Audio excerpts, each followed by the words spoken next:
मुझे लगता है कि Bharat has lost its Ratan Tata उन जैसे लोगों में से हैं जो सिर्फ उनके निजी लोगों के लिए काम नहीं करते हैं, पूरे समाज के लिए जो उनका योगदान रहा है। टाटा मेमोरियल हॉस्पिटल हो, आबाजी थाते कैंसर हॉस्पिटल हो, जो उन्होंने रूरल डेवलपमेंट के लिए किया है, जो युवाओं के लिए वीसीज को लेके फंड किया है।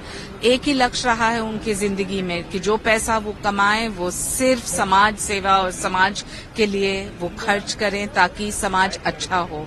मुझे लगता है कि पीढ़ी पीढ़ी हम याद रखेंगे हमारे इस भारत रत्न को। भारत को किस तरह से कमी महसूस होगी उनकी?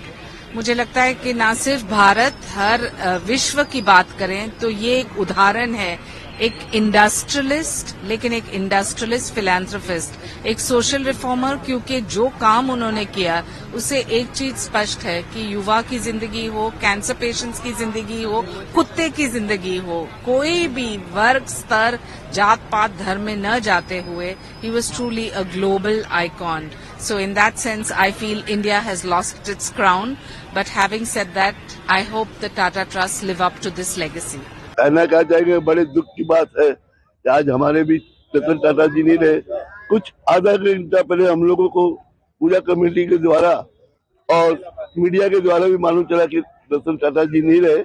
हम लोग को पूजा कमेटी के सदस्य से एक गहरा दुख व्यक्त हुआ कि आज जो टाटा कंपनी के वर्कर और टाटा में जो हम लोग बसे हैं, आज उन्हीं के पीछे हम लोग जितने भी परिवार के लोग हैं, आज टाटा जी के देन है कि जो आज हम लोग टाटा जी के नाम से उनको जानते थे और आज वो हमारे बीच ही रहे। बड़े दुख की बात है। तो आज हम लोगों ने मिलकर सभी ने अपनी पूजा कमेटी की ओर से उनको श्रद्धांजलि अर्पित किए। साथ ही भक्तों ने भी जो मिलकर यहाँ पर खड़े होकर उनको 2 मिनट का मौन रखकर उनको सच्ची श्रद्धांजलि अर्पित किए। और हम चाहते हैं पूजा कमेटी को से भगवान उनकी आत्मा को शांति प्रदान दे। और हम लोगों ने निर्णय लिया कि आज हम लोग कोई रिकॉर्डिंग गाना नहीं बजाएंगे। शंकर लालपुरा, राजस्थान सार्वजनिक पूजा कमेटी। हमको ये हृदय विदारक समाचार सोशल मीडिया के थ्रू पता चला, तो हम लोग यहाँ पे इस घटना की सत्यता की जानकारी लेने के लिए आए थे। लेकिन ये बहुत ही दुखद घटना है और ये जानकर हम सबको बहुत दुख हुआ कि ये अभी नहीं रहे। लेकिन बहुत बुरा लग रहा है कि रतन टाटा जी जो है वो हमारे हृदय पे, मतलब सही कहो तो सही में वो राज कर रहे थे। जो भारत की अर्थव्यवस्था को उन्होंने देश और विदेश में इतना उन्होंने आगे बढ़ाया, नाम किया। आज पूरा देश श्रद्धा से जब भी टाटा ग्रुप का नाम आता है तो मन में एक बहुत बड़ी एक सम्मान की भावना आती है। और बहुत ये जानकर दुख लगा कि ऐसा हुआ। और बहुत ही विनम्र व्यक्ति थे। हम उन भाग्यशाली लोगों में से एक आम जनता जैसे लोग हैं, लेकिन हमको 2 बार मुझे व्यक्तिगत रूप से उन्हें देखने का मौका मिला। दोनों ही बार खुद वो स्वयं ही गाड़ी ड्राइव कर रहे थे। तो इतना बड़ा व्यक्ति और इतनी अच्छी गाड़ी, इतने अच्छे से उन्होंने ब्लू चेक्स का शर्ट और एक जीन्स पहनी हुई थी। और जब ताज होटल के बाहर वो आए तो उन्होंने चाबी दी, दरबान का पीठ थपथपाई। दोनों ही बार मैंने यही दृश्य देखा था।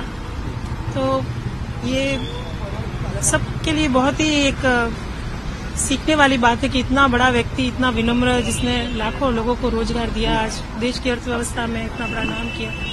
और सही में कहूँ तो एक पारसी समुदाय से जो आज रियल में जो कहते हैं कि वो दूध में शक्कर की तरह घुल गए, आज पूरे पारसी समुदाय का आज मतलब नाम गर्व से, और पूरे भारत समाज का, पूरा एक देश का नाम जो उन्होंने ऊपर किया, उनके लिए अभी शब्द भी कम पड़ते हैं, क्या कहें उनके लिए।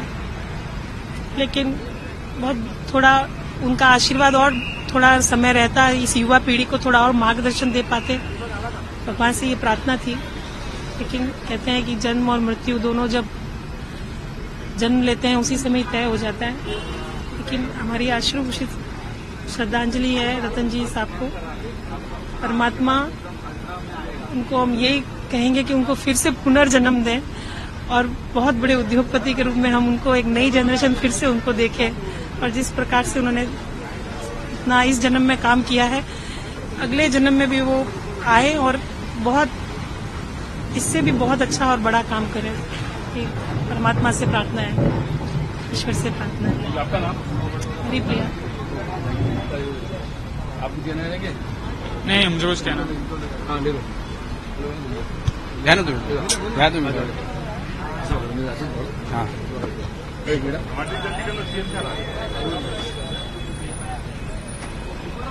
ये तो शॉर्ट में बोलो भाई, कैसे आपका नाम बताइए?